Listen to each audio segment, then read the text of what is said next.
sparkle. They are one and the same, but still they be separate, always burning, stretching across the black ground, and hoping to touch his nearest neighbor. Her desire is the same, who also does not know why she must live her life alone, and in time be forgotten that she was ever in existence. Because something new will arise. Something else will take her place in the night sky. Once there was a bright little star, and her name was Emily. Emily was surrounded by the vast darkness of space, from which only the light of a very bright star could light up the surrounding emptiness. But that emptiness was a feeling that no one spoke of, because sometimes even the biggest star can be afraid to shine. So the little star named Emily asked her biggest neighbor, "Why must I shine all alone?" The big star was busy working on his shine, and he didn't really want to waste any of his precious time answering a question that he thought would lead nowhere. "What in the heavens do you mean?" he grumbled. "Look around you," he grumbled once more. "You are not alone." There, that should shut her up, the big star thought.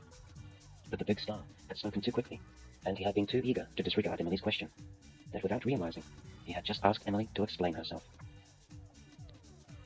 The big star had now frightened Emily, but she pressed on. "What if I don't want to be a big star?" "Nonsense! The bigger you become, the brighter you will shine," he yelled arrogantly. Emily wanted to be bigger and shine brighter, but something told her to hold back. Emily decided not to listen. She then pushed and began to shine a little brighter. The big star saw the new glow in Emily. He then shouted, "That's it, little star. Shine for all the world to see."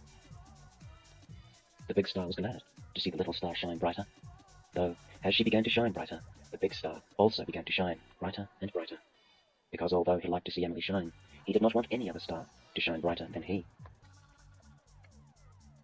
Then all of a sudden, Emily stopped shining so bright, and the little star began to dim. "What is wrong?" asked the big star, who couldn't help but feel Emily's sadness.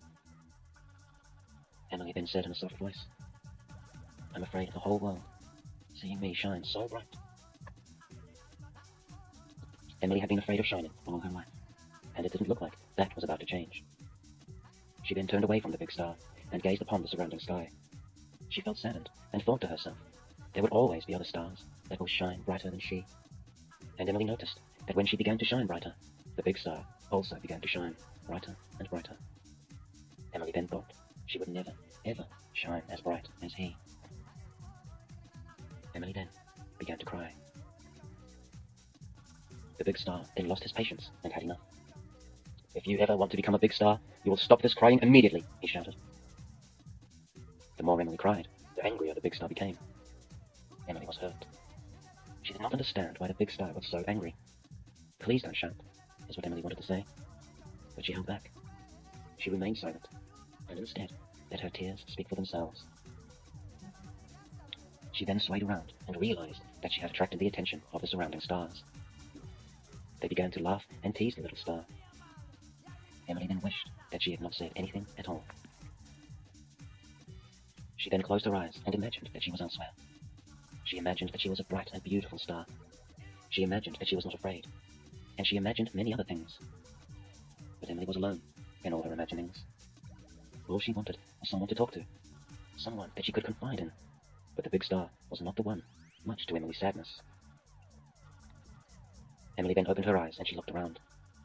She wiped the tears that had slipped down onto her cheeks. All of the stars had gone quiet, and not a word was spoken. She then saw that no more were they looking at her, but instead at a bright white light, and it was growing in the distance. As it emerged out of the darkness, she noticed behind it followed a bright white tail. Emily smiled. It was an asteroid. It was in that moment that the asteroid could feel she had enchanted the eyes of many. And out of the corner of one eye, she could see them all looking at her. Jealous of her beauty they were. Never had they seen anything as big and as bright, bigger than the big star, and even brighter from afar. They could see in the asteroid their own beauty reflected, although they did not know this to be true. But much were they to learn from this mysterious traveler. For what was it that kept her burning? And what was she doing in their part of the universe? They found themselves in uncertainty, for little did they know she was carrying a secret that was to change their lives forever. As the asteroid made its approach, Emily was getting excited. knowing that she was about to share words with someone so bright. When the asteroid reached the little star, she could see that Emily had been crying. "Allow me to share something with you," said the asteroid, without introducing herself. "Every tear you let go, whether they be tears of sadness or tears of joy, each one is a sign that you are ready to listen to what your heart tells you." But was Emily ready to listen to her heart? She had a burning desire to be who she truly was. That she did. But for the moment, who she was afraid to shine. "What is the matter, young star?" asked the asteroid kindly. Emily then paused, and she wasn't too sure whether to tell the asteroid anything at all. Because who did the asteroid think she was, asking her questions of the heart? But then she remembered how excited she was to be sharing words with